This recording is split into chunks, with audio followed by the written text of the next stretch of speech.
Do you know the craziest thing about this life? Most of us spend our entire lives working for money, yet we've never truly understood the real rules of the game. Today, I'm going to pull back the curtain on the invisible architecture that dictates the size of your wallet.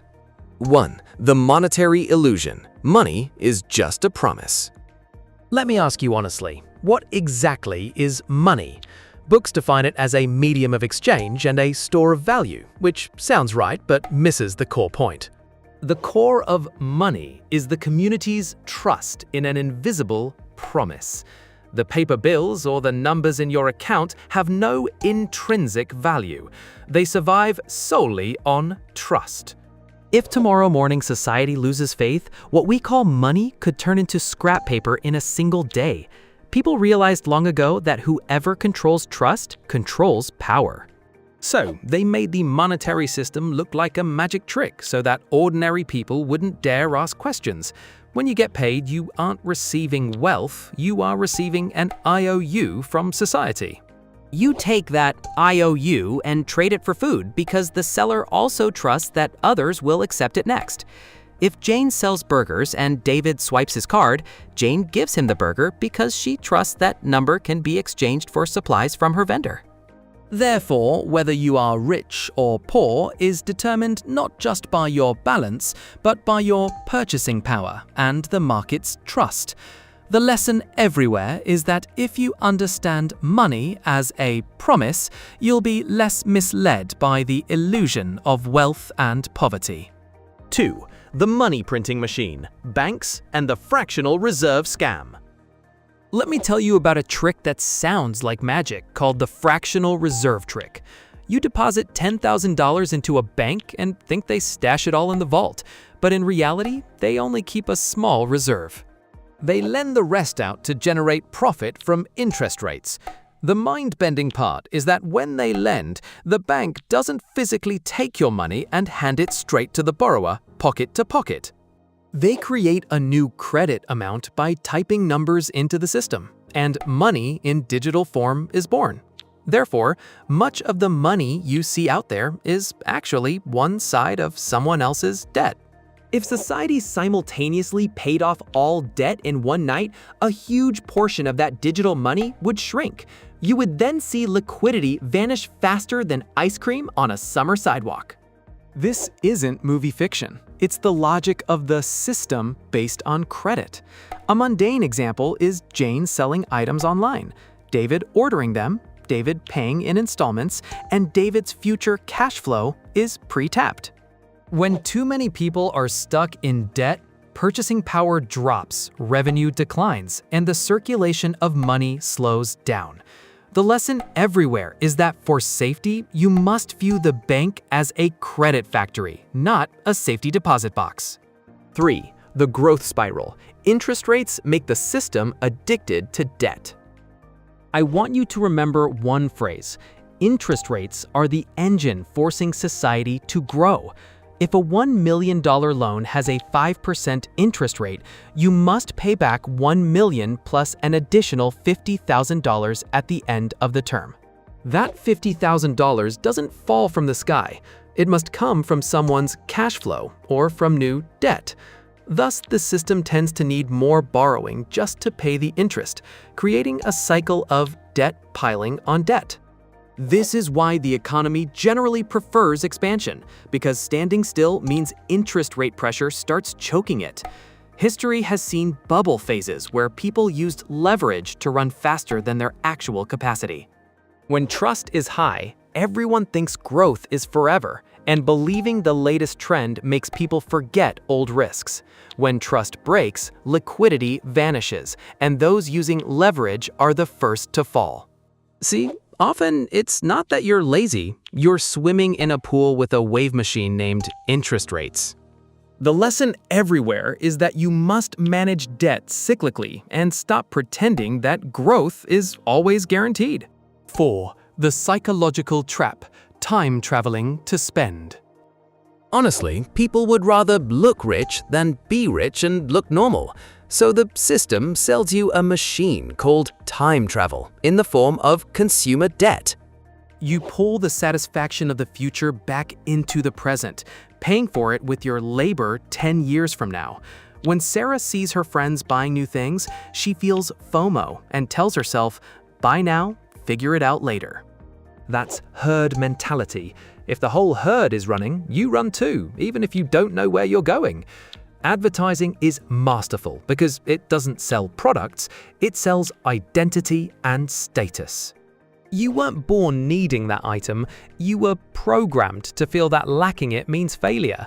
Once burdened with debt, you lose the freedom to choose your work because you must protect the income stream required to pay it back. You don't dare try new things because of the fear of losing money, and this fear makes you choose short-term safety. Many products allow you to pay the minimum, which sounds gentle, but actually stretches the interest, like a rubber band. If your plan fails, you often blame yourself, thinking, I'm incompetent, when the game is designed for you to get lost in its complexity. And if you switch to speculation because you want quick wins, the need to break even will drag you into a loop.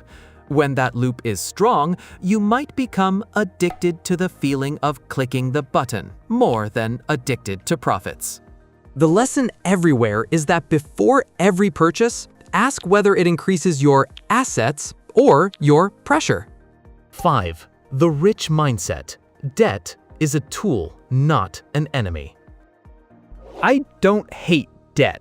I just hate using debt in the wrong place. People differ on one point. You use debt to consume, while they use debt to build assets.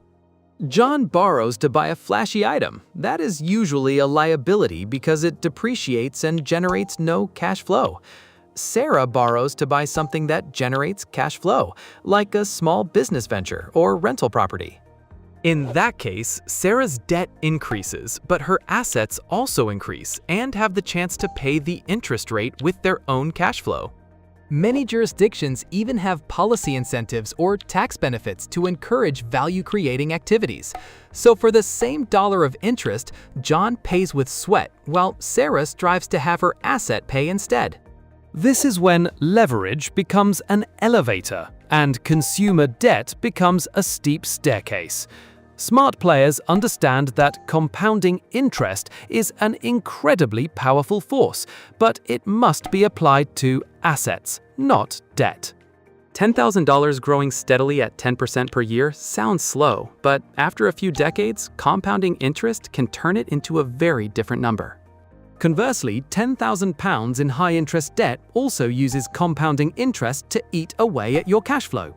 The lesson everywhere is to categorize debt by its purpose, because debt isn't inherently bad. Only debt with the wrong purpose is dangerous. 6. The generational gap. Starting point determines the speed of compounding interest. I have to be blunt. The starting point makes the compounding interest game unfair. If Sarah already has assets from her family, she gets to switch on the compounding interest mode sooner. If John starts with debt, he is running against the wind because interest rates drain his strength right from the starting line. When John is 30 and still paying off debt, he loses the most valuable component of compounding interest: time. When John finally has surplus capital at 50, the time for compounding interest is shorter, making explosive growth difficult. This sounds harsh, but it's why personal finance must focus on winning back time. The lesson everywhere is that you can't choose your starting point, but you can choose the system you use to compensate. 7. The solution. Rewriting the rules for yourself through a project. The bad news is that the system's math isn't biased in your favor, but the good news is that you can change your strategy. I'm not telling you to become a billionaire. I'm telling you to escape the role of a victim of the rules of the game. Step 1 is establishing an emergency fund to increase liquidity and reduce fear in decision-making. Aim for 3 to 6 months of living expenses in your emergency fund to turn unexpected events into situations to handle rather than disasters. Step 2 is tackling high-interest debt first, because that's reverse compounding interest drilling holes in your cash flow. You can use a structured cash flow payment method, prioritizing the most expensive debt or the one that keeps you up at night. Step 3 is automating savings to make discipline the default, independent of emotion. Step 4 is investing consistently into diverse, long-term assets, avoiding the get-rich-quick schemes that trigger FOMO. Step 5 is increasing your income through skills, because the strongest initial capital is your ability to generate cash flow. Crucially, learn finance through a project approach, not by passively watching tutorials and getting stuck in instruction hell. A 7-day project is better than 100 finance videos where you never touch your expense sheet. You can also use AI like a calculator to model scenarios, but AI won't replace the foundations. If you don't understand the foundations, you'll still make poor decisions with fancy tools because of the illusion of competence. And please remember, don't compare your Chapter 1 to someone else's Chapter 20, because that is the trap of delusion. I like this saying. The reward for enduring is experience, and in money matters, that translates to freedom. The lesson everywhere is that you don't need to break the system. You just need to design a personal system, so the system doesn't break you. 8. A short, easy-to-understand conclusion for you.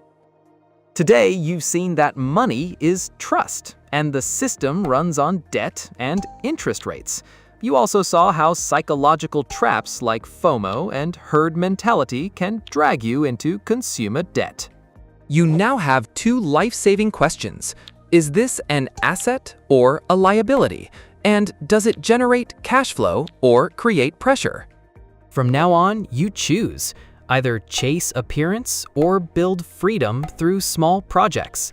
If you want to boost your financial IQ every week while keeping it as easy to understand as coffee shop talk, hit subscribe and follow me. I'll be back with more pieces of the rules of the game so you can take control of your future. Thanks for watching, and I'll see you in the next video with an even cooler topic about cash flow.